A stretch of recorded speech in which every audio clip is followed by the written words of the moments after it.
Ողջույն սիրելի հայրենակիցներ, օրը Կիրակի է, ինչպես միշտ մենք Կիրակի օրեր խոսում ենք, եւ քանի որ վաղը ազգային ժողովում քննարկվելու է կառավարության 2026-2031 թվականների ծրագիրը, եկեք շատ հակիրճ հնարավորինս փորձենք տեսնել թե ինչ կա ծրագրում։ Եվ մեզ այդ հարցում օգնում է Ազատություն ռադիոկայանի այս հրաշալի ռեպորտաժը։ Վարչապետ Նիկոլ Փաշինյանի հռչակած իրական Հայաստանի գաղափարախոսության հիման վրա կազմված ու մեջբերեմ 4-րդ հանրապետության սկիզբ մասդարարող կառավարության հնգամյա ծրագրով գործադիրը սոցիալ-տնտեսական մի շարք առանցքային հարցերի շուրջ շատ ավելի համեստ խոստումներ է տալիս, քան 2021-ի ընտրություններից հետո։ Իրական Հայաստանի գաղափարախոսությունը Հայաստանի Հանրապետությունում դարձել է պաշտոնական գաղափարախոսություն։ Առաջիկա 5 տարիների ընթացքում Այստեղ մի րոպե, սիրելի հայրենակիցներ։ Նիկոլ Փաշինյանը պնդում է, որ իրական Հայաստանի գաղափարախոսությունը, որ ինքը ներկայացրել է, անհասկանալի չգիտենք ինչի մասին է, կեղծիքի վրա կառուցված մի բան է, կեղծիքը հետևյալն է, որ ամբողջ Հայաստանի Հանրապետության ժողովուրդը ցանկանում է գրավել հարևան պետություններ, օրինակ ուզում է Թուրքիայից հողեր հետ բերել, գրավել Ադրբեջանը, բան տես նմանատիպ թեզը առաջ բերել ու ասում է ես պնդում եմ, որ մեզ պետք է այս եղած իրական Հայաստան, հետաբար այս իրական Հայաստանն է կարևոր, սա պետք է բանել, այսինքն ստի վրա մի հատ սուտ բան ես վերագրում քո օպոնենտներին, կեղծիքը վերագրվել է Հայաստանի ժողովրդին, իբր Հայաստանի ժողովուրդը կոնֆլիկտացին ժողովուրդ է, ուզում է հարձակվի հարևանների վրա, հողեր հետ բերի ինչ-որ բան, եւ ինքը ասում է այս իրական Հայաստան, այս իրական Հայաստանի գաղափարախոսությունը ու իբր թե դրանով կրել են ընտրությունները։ Ընտրությունները կրել են, հարց չկա, բայց դրանով չեն կրել ընտրությունները, 1000 ու մի կոմպոնենտ կա իր ստացած 720,000 ձայների մեջ։ Բայց ինչևից է։ Ասենք թե ընտրությունների հաղթել եք, հասկացանք։ Բա ոնց կարա օրինակ մեկ քաղաքական ուժի ծրագիր, որը ստացել է 49% ձայն կամ 720,000-ի կարգի քվե, դառնա պաշտոնական գաղափարախոսություն։ Կոմունիստական երկիր է, ինչ է, ժողովրդավարական, ազատ, ինքնիշխան պետությունը, լիբերալ դեմոկրատիաների ժամանակաշրջանում, ոնց կարող ունենա պաշտոնական գաղափարախոսություն։ Ինչ պաշտոնական գաղափարախոսություն։ Հիշում եք ժամանակին են, որ Հայաստանը օջախ է, ընտանիքը օջախ, սա օջախապետություն, բան։ Ինչ որ պահել կար, որ այդպես պաշտոնական գաղափարություն էին դրել, օջախապետության պերիոդը, հիշում եք, մինչև պատերազմներ։ Հիմա ես լսեցի, sense ականջս ծակեց, այսինքն ինչ պաշտոնական գաղափարաբանություն։ Էլ Լենինի նկարի տեղը նկարը դիր տենց բաներ է, էլի ասենք։ Այս գժանոցը ինչը, լավ, գնանք առաջ։ Ինչ է խոստանում կառավարությունը 3 միլիոն հայաստանցիներին ու 5 տարի առաջ տված որ խոստումներն այդպես էլ թղթի վրա մնացին։ Գործադիրը պարտավորվում է 5 տարում 125,000 նոր աշխատատեղ ստեղծել։ Թե այս խոստումը կատարելու դեպքում Հայաստանում գործազրկության մակարդակը 2031 թվականին որքան կկազմի, նա Գյուղատնտեսությունը մեջքի վրա պարկացրել են, այլանդակ վիճակ է, արտահանումը ընկել է, գյուղատնտեսությունը ընկել է, բայց 125,000 աշխատատեղ ստեղծել, գնացինք առաջ։ որ չի ասել 2021-ին չափերի խոստում էին տվել գործազրկության մակարդակը 15%-ից նվազեցնել 10-ից էլ ներքև։ 5 տարի հետո ամենաթարմ տվյալներով այն 13.7% է կազմում։ Մենք աշխատանքը պետք է անցալենք որպես բարեկեցության գործիք։ Կառավարությունը պարտավորություն է ստանձնում այժմ շուրջ 22% կազմող աղքատում։ Աշխատանքը կառավարությունը հրշակել է բարեկեցության գործիք, չէ՞։ Ովքեր են Հայաստանում աշխատում հիմա, ըստ այս կառավարության։ Իրենք են ու իրենց տեղավորած մարդիկ։ Ասենք ամբողջ ազգային ժողովի բացման նստաշրջանները նվիրված էր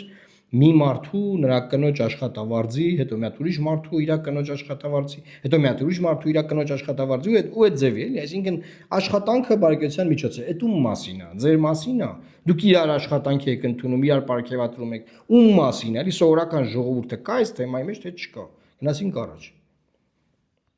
Մակարդակը նվազեցնել 5%-ային կետով, այսինքն հասնել մոտ 17%-ի։ 2021-ին շատ ավելի մեծ թիրախ էին ընտրել, որին նույնպես հասնել չստացվեց։ Խոստանում էին, որ մինչ 2026 թվականը Հայաստանում աղքատությունը 2 անգամ կկրճատվի։ Այսինքն այժմ այն չպետք է անցներ 14%-ի շեմը, ավելի ցածր, քան հիմա խոստանում են իրականացնել մինչև 2031 թվականը։ Պետությունը պետք է ուժեղացնի մարդուն, մարդը պետք է ուժեղացնի պետության։ 2021-ին կառավարությունը խոստացել էր 5 տարիների ընթացքում վերացնել ծայրահեղ աղքատությունը։ Այս խոստումը նույնպես թղթի վրա մնաց։ Ամենաթարմ 2024-ի տվյալները ներկայացնող վիճակագրությամբ Հայաստանում Արձանագրում եք, չէ՞, որ ինչ խոստացել են սուտադուսեք է։ Ստի կեղծիքի վրա կառուցված մի բան։ ավելի քան 30,000 մարդ բավարար մթերք ձեռք բերել չի կարողանում ու թերսնված է։ Կառավարության 2026-2031 թվականների ծրագրով ծայրահեղ աղքատությունը վերացնելու խոստում ընդհանրապես չկա։ Որքան կբարձրացնեն կենսաթոշակը մինչև 2030։ Տեսակ, արդեն ծայրահեղ աղքատությունը վերացնելու վերաբերյալ խոստում չկա։ Այսինքն մի բան, որ սովորել է այս իշխանությունը, այս 8 տարվա մեջ սովորել է ինչպեսին լինել իշխանություն։ Այսինքն իշխանությունը ոնց է լինում, չէ՞։ Որտեղ մինչև այդ միամիտ էին, բացես միամիտ բաներ էին գրել, բան, հիմա այլ չեն գրում։ Ինչ ծայրահեղ աղքատություն, ինչ վերացնել։ Այն նախորդ ծրագրում գրած էր հայկական Արցախ։ Ինչ հայկական Արցախ, ինչ բան, գնացինք առաջ։ Թվականը։ Միայն խոստանում են, այնքան որ միջին կենսաթոշակը նվազագույն սպառողական զամբյուղից ցածր չլինի։ 2021-ին գործադիրը խոստանում էր տնտեսության կառուցվածքում մշակող Այսինքն արդյունաբերության շատ եղեք, սիրի հայրենակիցներ, այնպիսի խոստումներ են տալիս, որը չափելի չի։ Որ չես կարող 5 տարի հետո չափես, տենաս սուտ են ասել, թե չէ։ Հիմա հստակ չափում են 21 թվին ինչ խոստացել են, սուտ ա եղել։ Ամբողջությամբ սուտ ա եղել, խապկանք, խափեփայություն, չնայած դրան ընտրվել են, հա։ Սուտ կեղծիկ, բայց հիմա տեսեք հմտացել են, հմտություններ են ձեռք բերել, ոնց խափել, որ չբռնվել, այսինքն ոնց խափես, որ չբռնվես ստիդ վրա, այսինքն ի սկզբանե չտալ այնպիսի խոստում, որը չափելի է։ Հնարավոր չի լինելու ապագայում չափել այս կառավարության ծրագրի իրացումը։ Հիմա հուսով ենք падգամավորները խորհրդանում այս հարցերը կբարձրացնեն վաղը, գրանք առաջ։ բաժինը 11%-ից հասցնել 15%-ի։ Չստացվեց 2025-ին այն հնայի կառուցվածքում նույն 11%-ն է կազմել։ Այժմ թեև ուղիղ չեն գրել, թե որքան այն կազմի 2031 թվականին, սակայն խոստանում են 50%-ով մեծացնել արդյունաբերական արտադրանքի թողարկման ծավալները, այն հասցնելով ներկայիս փոխարժեքով տարեկան շուրջ 14 միլիարդ դոլարի։ Գործադիրը խոստանում է 5 տարիների ընթացքում լուծել Երևանի, Գյումրիի ու Վանաձորի ջրամատակարարման խնդիրն ու 24-ժամյա ջրամատակարարում ապահովել։ Սկսել ու մինչ 2033 թվականն ավարտել 10 ջրամբարների կառուցումը։ Ուրեմն Երևանում այնքան շինթույլտվություն են տվել, այն ծավալների շինթույլտվություն են տվել, որ պարզա քաղաքում տեղ ու դադար չկա, օդ չկա շնչելու, օդի բոլոր չափանիշները մաքրության խախտված են, փոշու քանակը օդի մեջ խախտում է բոլոր միջազգային չափորոշիչները, քաղցկեղածին է, շատ փորձագետներ պնդում են այդպես, եւ այդ շինթույլտվությունների ֆոնին հիմա տեսեք ջրամատակարարման մասին է, չէ՞ խոսքը գնում։ Երևանում ջրամատակարարումը կոլապսի կոլապսային է, կոլապսի է հասցված։ Այս ինչ է նշանակում։ Իշխեք չէ՞ որ Վիոլա ջուրը հայտարարել որ նոր շինթույլտվություններ որ տալիս են մենք չենք կարող նոր ջրագիծ, նոր կոյուղագծեր տանք, որովհետև չունենք հնարավորություն, քաղաքը նախատեսված չի եղել, բայց մեկ է։ Վերջին տարիներին 20,000-ից ավել Հայկ Մարությանից մինչև Տիգրան Ավինյան շինթույլտվություն է տրվել Երևան քաղաքում։ Եվ ջրամատակարարումը հիմա վտանգված է Երևան քաղաքում։ Ինչ շուրջօրյա, ինչ բան։ Ասենք մենք Ծարավ աղբյուրում որ ապրում ենք, արդեն գիշերը ժամը 12-ից մինչև առավոտ ջրամատակարարումը դադարեցվում է։ Նման բան գոյություն չուներ, ասենք ամիսներ առաջ։ Հիմա արդեն ռեժիմները տարբեր թաղամասերում տարբեր ձևով փոխվել է։ Դե որակի մասին չենք խոսում, որակի մասին էլ բազմաթիվ վկայություններ կան։ Արփին Հովհաննիսյանը զբաղվում է այդ գործով եւ բավականին մեծ խախտումներ են հայտնաբերված։ Գնացինք առաջ։ 350 կիլոմետր ջրանցքներ ու խողովակաշարեր կառուցել, ավարտել ակադեմիական քաղաքի տեխնոլոգիական կլաստերի ու 3600 ուսանողի համար նախատեսված կացարանի կապ։ Ակադեմիական քաղաք։ Ուրեմն ակադեմիական քաղաքին մենք անդրադարձել ենք նախընտրական քաղաքաշարի ժամանակ, որ եթե մենք ընտրվենք, մենք այդ ծրագիրը չեղարկելու ենք։ Այն խայտառակություն է,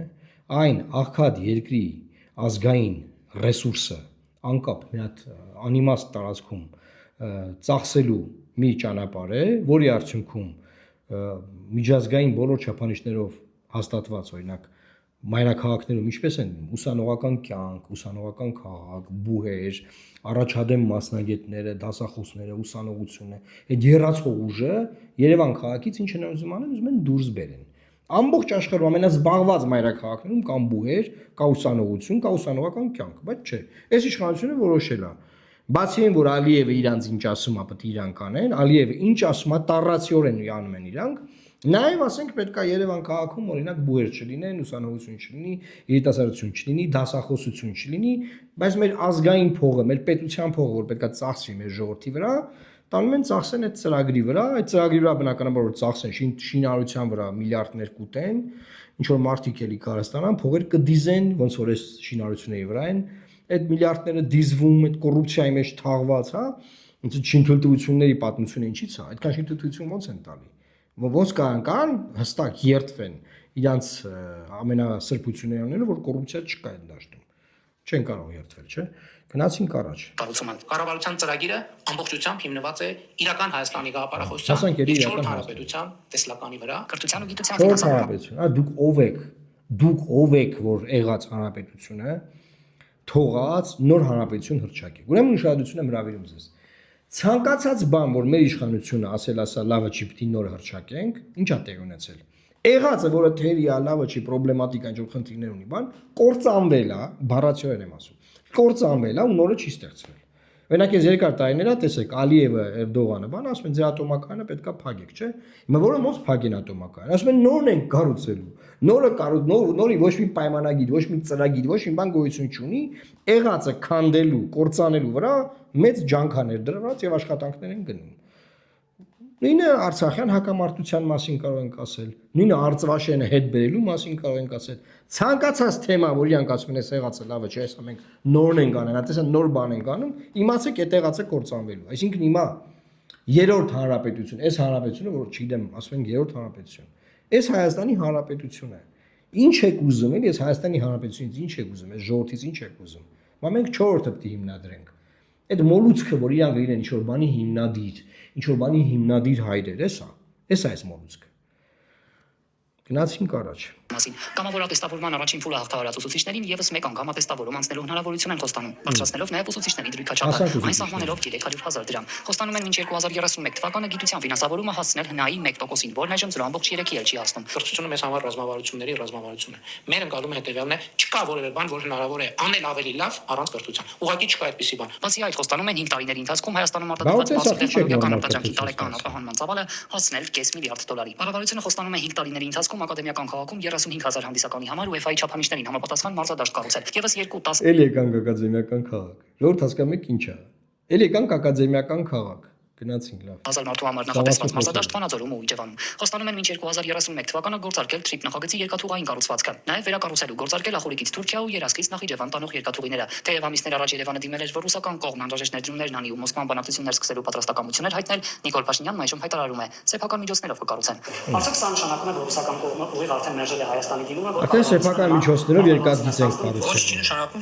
Չի նշանակում շինարարությունը իրականացնելու պետական բյուջեի միջոցներ։ Կառավարությունը նաև ծրագրում է երկաթուղիների հավատարմագրված կառավարման համակարգը վերանայել այնպես, որ չխոչընդոտի մեջ բերեմ Հայաստանի Հանրապետության միջազգային տրանսպորտային համակարգի ինտեգրման պատմական հնարավորության իրականացմանը, թե ինչ մեխանիզմով ծրագրում չեն մանրամասնում։ Երևանը հարցը բարեկամաբար լուծելու ցանկություն ունի, առաջարկում են, որ Ռուսաստանը կոնցեսիոն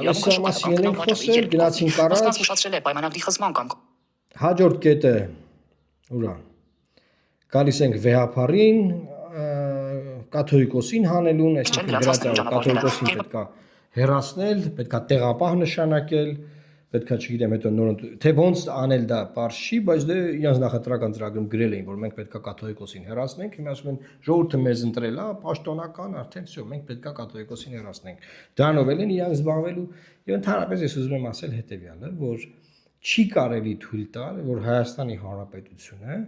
այս եղած ավտորիտար բարքերով որ հիմա կա, ավելի ավտորիտար դառնա, որտեղ այն մտածողությունը, այն խոսիթը, որ այստեղ դրված է, որ մեր կուսակցության ծրագիրը դարձել է պաշտոնական գաղափարախոսություն։ Դուք ով եք որ ձեր կուսակցության ծրագիրը դառնա պաշտոնական գաղափարախոսություն։ Հա ծրագիր եք դրել, ծրագրով հաղթել եք ընտրությունները, դա նշանակում է, որ 5 տարով կառավարման իրավունք եք ստացել։ Դա մեծ հարց է, 5 տարին կառավարելու եք թե չէ։ Մեծ հարց է, թե այդ ընտրությունների ժամանակ այսպես կոչված ընդդիմադիր ուժերը ինչ սխալներ են արել, որ դուք վերընտրվել եք, դա էլ իր հերթին, հա, բայց վերընտրվել եք, դուք 5 տարով երկիրը կառավարելու իրավունք եք ստացել։ Ինչ պաշտոնական գաղափարախոսություն, ինչ 4-րդ հանրապետություն, ով կարա իրան հրճակի Հայաստանի անունից պաշտոնական գաղափարախոսություն դնել։ Չկա, այսինքն ժողովրդավարական պետություններում չի կարող նման բան լինել, չի կարող մեկը Շվեդիայի մտությունները հաղթել եւ ասել իմ մտքերը դառնում են Շվեդիայի պաշտոնական գաղափարախոսություն։ Վզից կբռնենք, շպրտենք կառավարության շենքում կլինի, պարլամենտում կլինի, որտեղ որ կլինի։ Հասկանում եք, սա ժողովրդավարական մտածողություն չի կարող որևէ տվյալ պահին կառավարող ուժ, որը խորհրդանում շատ մանդատ ունի, քան մյուսները, ասել որ իմ մոտեցումները երկրի պաշտոնական գաղափարախոսությունն է։ Կարող է դուք ձեր ծրագրում գրեիք, որ մենք գտնում ենք, որ մենք պետք է մեր կրոնը փոխենք։ Գալու եք ասեք Հայաստանի պաշտոնական կրոնը փոխում ենք։ Պաշտոնական կրոն ենք կրճակում, մի հատ է դա փոխում ենք, հա, պետք է գայիք դա կասեիք։ Այդ ծրագրի մեջ ինչ գրեիք, մեկը դուք այս պայմաններում ընտրվելու եք։ Ինչի, որովհետև այն ինչ որ տեղի ունեցել ընտրությունների ժամանակ, դա բերել է նրան, որ դուք պետք է ընտրվեիք։ Այն ձևով, որ աշխատանք է տարվել վերջին տարիներին մարդկանց գլուխը լվալու ռոպագանդայի իմաստով, որ մարդիկ մտածեն, որ երկիրը ճիշտ ուղղությամբ է գնում, որ 60 քանի տոկոսը ժողովրդի մտածել որ երկիրը ճիշտ ուղղությամբ է գնում։ Ճիշտ ուղղությունը, որն Ալիևի ասածներն անելն է ճիշտ ուղղությունը։ Պարզա չէ որ չէ, բայց մարդկանց բերել են դրան լվալով, brain washing անելով։ Հիմա այդ կոնտեքստում այդ ծրագրի մեջ ինչ ուզում եմ գրեիք, այս ձևի ինդիմություն ունենալով ընտրվելու էիք։ Ընտրվելու եք, հա, հաղթելու եք այդ ընտրությունները։ Բայց արդյոք այդ գրած տեքստերը, ինչ որ գրել եք այդ ծրագրերի մեջ, կարելի է եւ դուք կարող եք եւ լեգիտիմ իրավունք ունեք հրճակելու Հայաստանի Հանրապետության պաշտոնական գաղափարախոսություն։ Չի կարող նման բան լինել, սիրելի հայրենակիցներ։ Բոլոր նրանք, ովքեր հասկանում են ինչա ժողովրդավարությունը, ինչա լիբերալ դեմոկրատիան, ինչ են լիբերալ դեմոկրատիայի ինստիտուտները, կարծիքի ազատությունը, հավաքների ազատությունը, կրոնի, խղճի, դավանանքի ազատությունը, մարդու հիմնարար իրավունքները, բոլոր նրանք, ովքեր այս բաներից գլուխ են հանում, հասկանում են, ասենք բազային բաներ են, բարդ բաներ չեմ ասում։ Այդ մարդիկ բոլորը գիտեն, որ չի կարող ընտրությունների հաղթած ուժի ծրագրում գրված որևէ տեքստ, որևէ նախադասություն դառնալ Հայաստանի Հանրապետության պաշտոնական գաղափարախոսություն։ Սա խայտառակություն է։ Դե կոմենտներում արձագանքեք եւ տարածեք այս եթերը, կսպասենք վաղը խորհրդանում այս խայտառակ ծրագրի քննարկման, տեսնենք թե ոնց են քննարկում։ Լավ մնացեք եւ Աստված պահապան Հայաստանի Հանրապետությանը։